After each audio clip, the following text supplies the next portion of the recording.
You're warmly welcome back to God Maths. This is where mathematical literacy begins. I believe our previous lessons have been useful. Today's lesson is on variation, and if you have not hit the subscription button yet, please do and stay connected to us for more interesting lessons.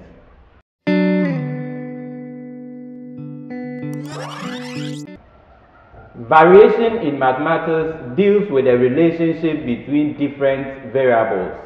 There are four types. We have the direct variation, the inverse variation, the joint variation, and the partial variation. We will start with the direct variation in this lesson. Let's get started.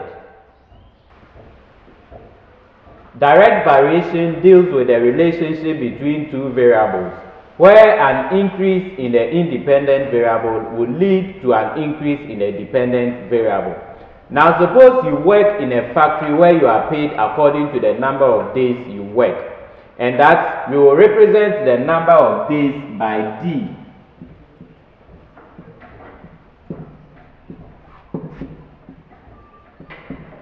And then the amount of money you get from working in that factory, we will represent that by A.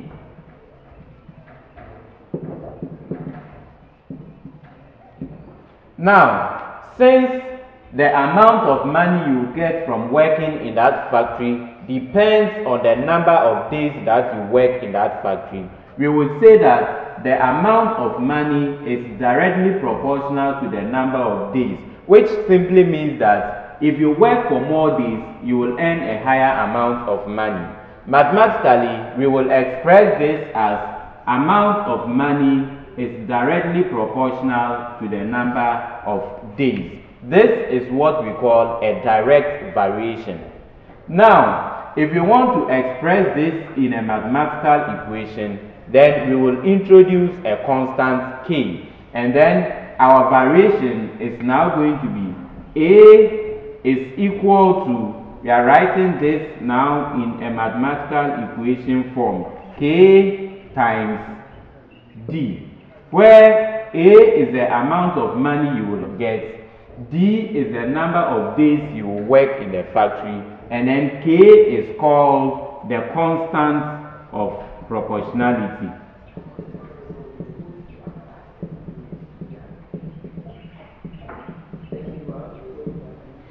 We are going to take a few examples on direct variation. We are given that W is directly proportional to D, and W is equal to 60 when D is equal to 20. Now we want to find the equation connecting W and D, and then find the value of D when W is equal to 75. Let's check the solution to this. Now in the introduction, we learned how to change a variation statement into a mathematical equation. And so, if W is directly proportional to D, then in a mathematical statement form, we would have W to be equal to K times D, where we call K the constant of proportionality. So we can write that K is constant of proportionality.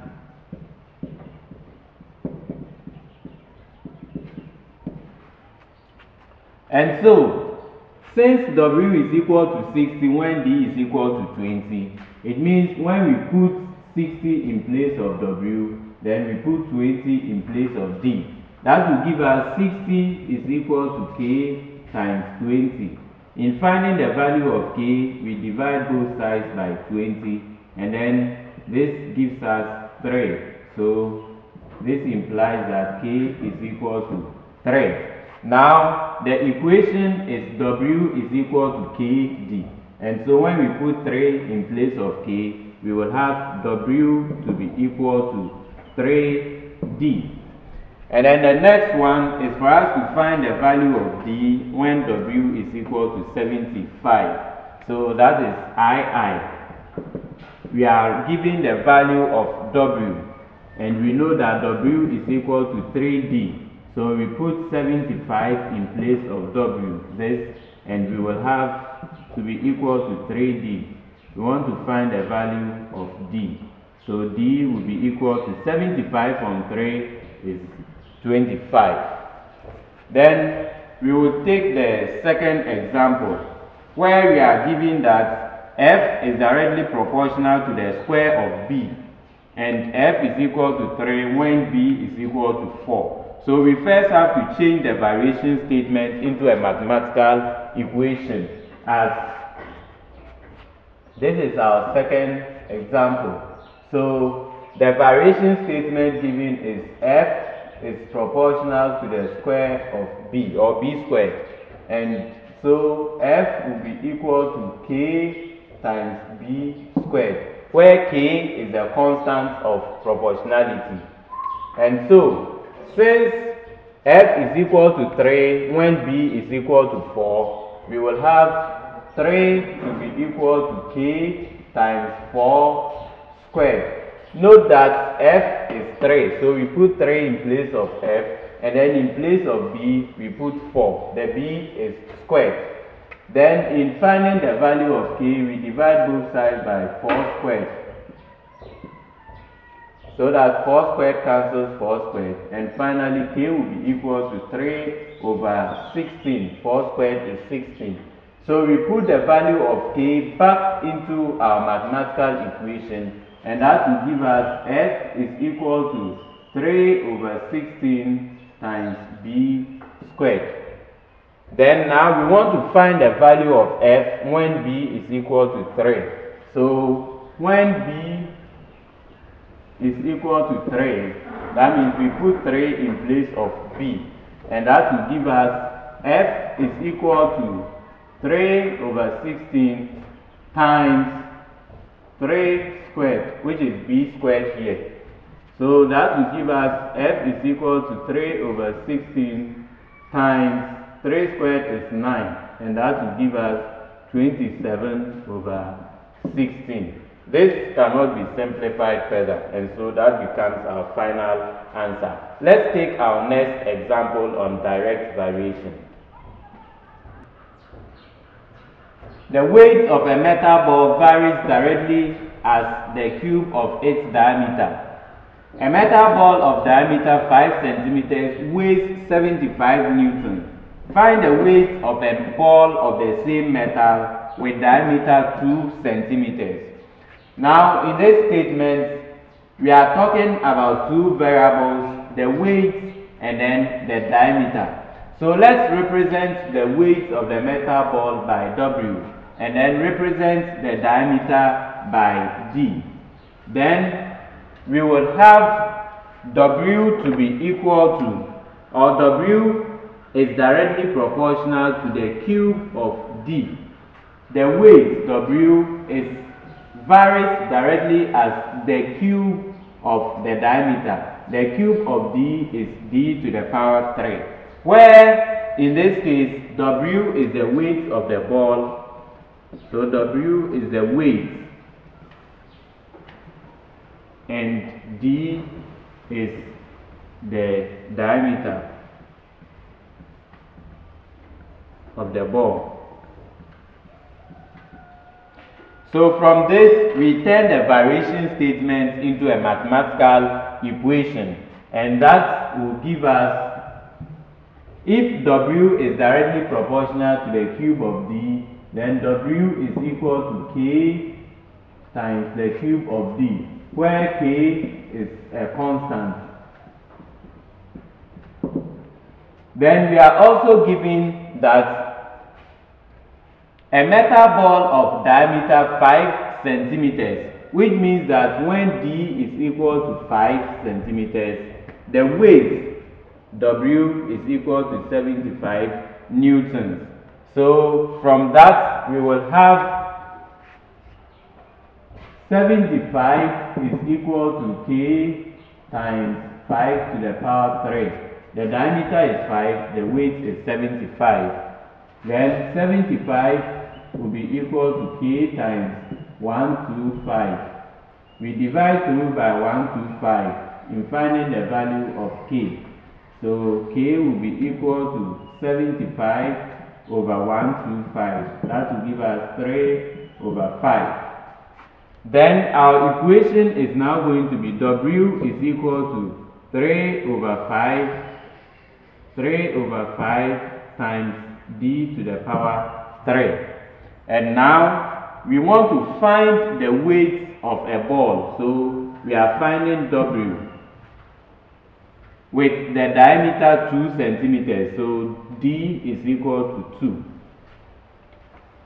That means that we will have our W to be equal to 3 on 5 times the diameter is 2. So 2 to the power 3. So 3 over 5 times 2 to the power 3 is 8, which will give us 24 over 5. The weight was expressed in newtons, so 24 over 5 newtons. You may also express this in the decimal form. We will look at the second type of variation, which is the inverse variation. In inverse variation, an increase in one of the variables will lead to a decrease in the other variable. Unlike the direct variation, where an increase in one of the variables will also lead to an increase in the other variable. Now, generally, if x varies inversely as y,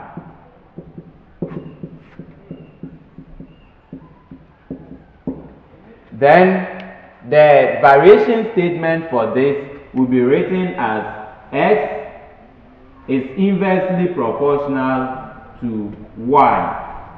In mathematics, inverse is the reciprocal, and so if x varies inversely as y, then x is proportional to the reciprocal of y. And then from this, we can introduce our constant of proportionality, which will give us x to be equal to k times 1 over y. We will consider a few examples on inverse variation.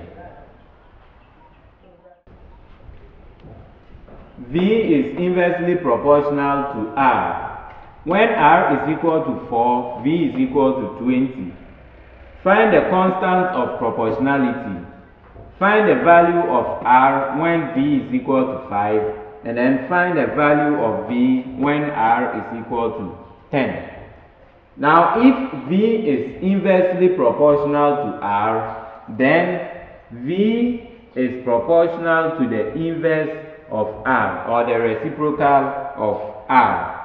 We introduce our constant of proportionality, and that will give us V is equal to K 1 over R. Anytime we remove this symbol and put it in an equation form, then we introduce the constant of proportionality, which is K. Now, from the question, when R is equal to 4, V is equal to 20.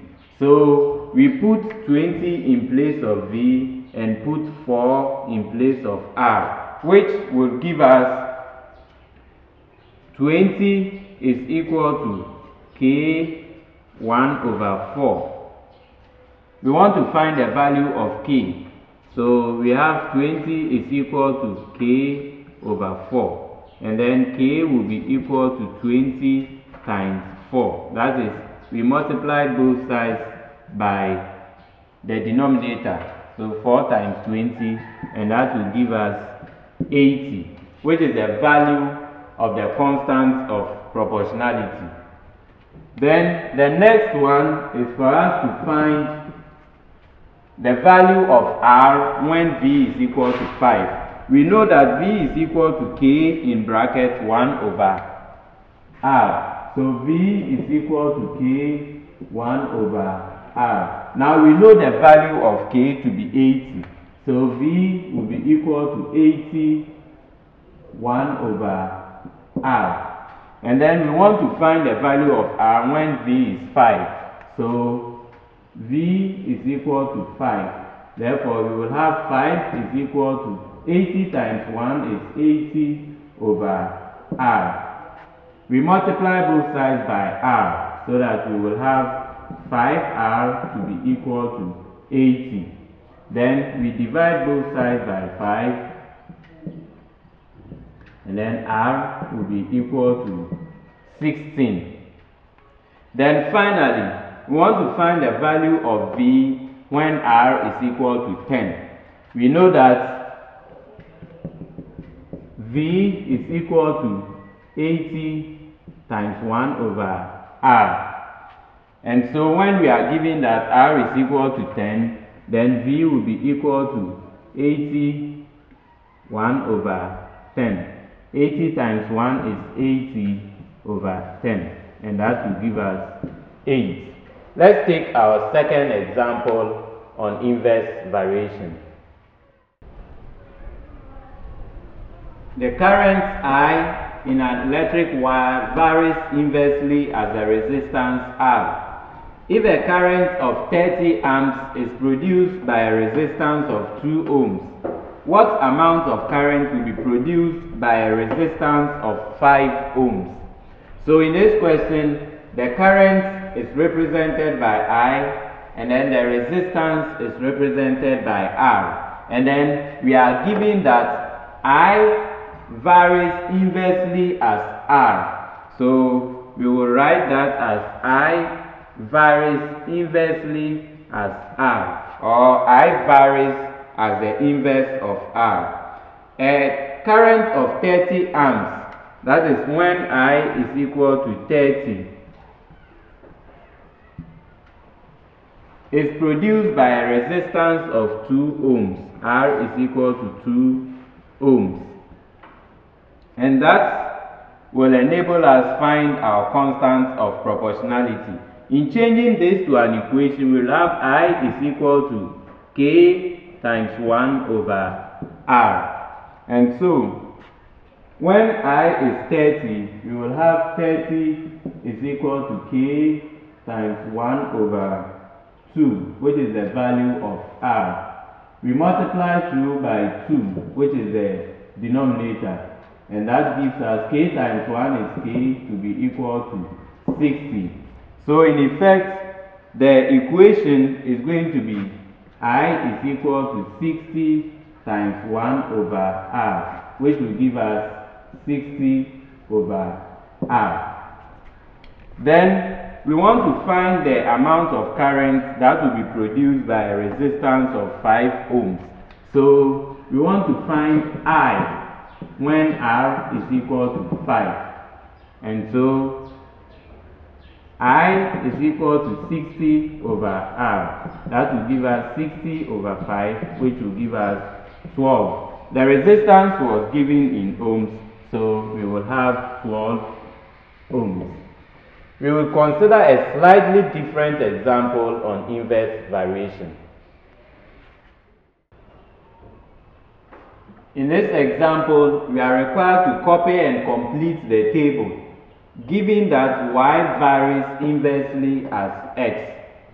And so, we have the statement y varies inversely as x, which will imply that y is equal to k times 1 over x, and that will give us y is equal to k over x, since k times 1 is k.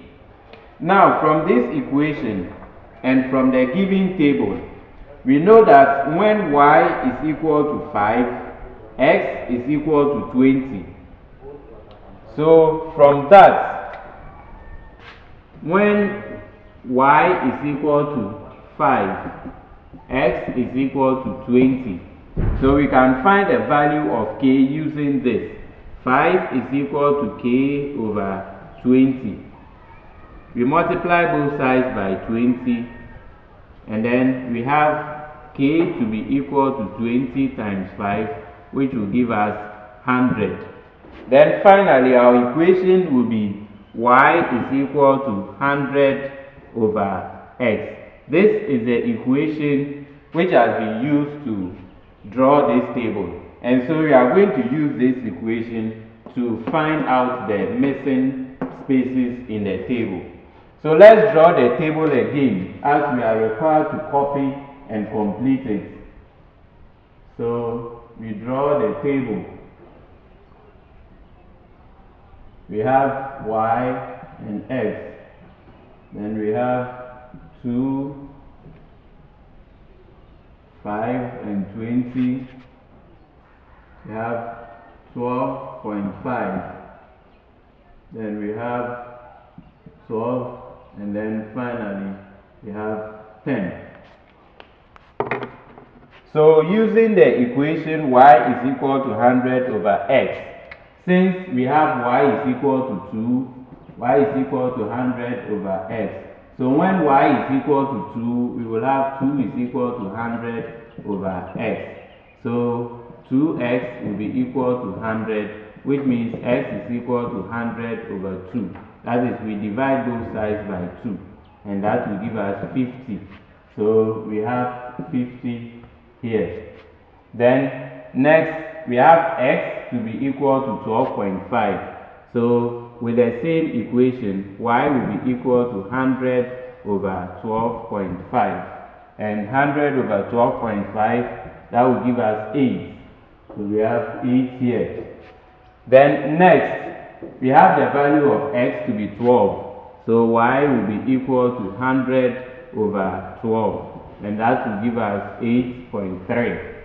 So we have 8.3. And then finally, we are given y to be equal to 100, or y to be equal to 10. So we will have 10 to be equal to 100 over x, which means that 10x is equal to 100. And then we divide through by 10, so that x will be equal to 100 over 10 is 10. Now, in all the examples we have done so far, we have considered the relationship between only two variables. There are also instances where the relationship is between more than two variables, like when one variable depends on two or more other variables. That is what we call the joint variation. Let's check it out. So in joint variation, one variable depends on more than one other variables. It may be depending directly on both variables, or depending inversely on both variables, or depending directly on one variable and inversely on another variable, and so on. We will look at a few statements and how to write the mathematical variation from them. These are all statements involving joint variation. Let's consider how to write the variation statement for these 5 given statements. Now in the first one, P varies as the product of M and N. P varies as the product of M and N. And so we will write the variation statement as P is proportional to M N. That is the product of M and N. And in a mathematical statement form, we will write this as P is equal to K M N, where K is a constant of proportionality. Then in the second one, Q varies jointly as U and V. Q varies jointly as U and V. And in that statement too, Q is proportional to U and V, which is the same as the product of U and V. And so in a mathematical statement form, we would write this as Q is equal to, where K is a constant, K U V. Next, H varies directly as A and inversely as B. H varies directly as A and inversely as B. So H is proportional directly to A and then inversely to B. Inverse is a reciprocal. And so from this, we would have the mathematical statement H is equal to Ka times 1 over B. Then for the fourth one, Y varies directly as X and T and inversely as the square root of D. Y varies directly as X and T and inversely as the square root of d. So y varies directly as x and t, and then inversely as the square root of d. Inverse is 1 over the square root of d. And so in a mathematical statement form, we will have y to be equal to kxt times 1 over the square root of d. Then finally, f is directly proportional to the product of m and m, capital M and small m, and inversely as the square root of r. So f is directly proportional to the product of m and m, and inversely proportional to the square root of r. That gives us f is proportional to the product of m and m will be this, and then inversely as the square of r. The square of r is r raised to the power 2. And so in a mathematical statement form, we will have f to be equal to k m times 1 over r squared. So we will take a few questions under joint variation, where we will also perform calculations to find the constant of proportionality or to find the value of one of the variables. Three variables p, q, and r are such that p varies directly as r and inversely as the cube root of q. Now when p is equal to 8, q is 27, and r is 4. We want to find an expression for p in terms of q and r, which is the same as an equation connecting p, q, and r. Then we want to find the value of q when p is equal to 12 and r is equal to 10. And so from the question we have p varies directly as r and then inversely as the cube root of q. So cube root of q, which will imply that in a mathematical form p will be equal to kr multiplying 1 over the cube root of q. So we will have p is equal to kr over the cube root of q. Now we are given that when p is equal to 8, q is 27, r is 4. That will give us 8 to be equal to k times r, which is 4, over the cube root of 27. So 8 will be equal to 4k on cube root of 27 is 3. So 8 times 3, that will give us 24 is equal to 4k. We divide both sides by 4, and then we have k to be equal to 24 on 4 is 6. So finally, our statement is going to be, or our mathematical equation is going to be p is equal to k is 6. So we will have 6r all over the cube root of q. This is the expression for p in terms of q and r. And so that becomes our first question. And b, we want to find the value of q. So we don't know the value of q, but we know the value of p to be 12, and then the value of r to be 10. Then from here, since we know that p is equal to 6r over cube root of q, we will have our p to be 12 equal to 6 times 10 all over the cube root of q.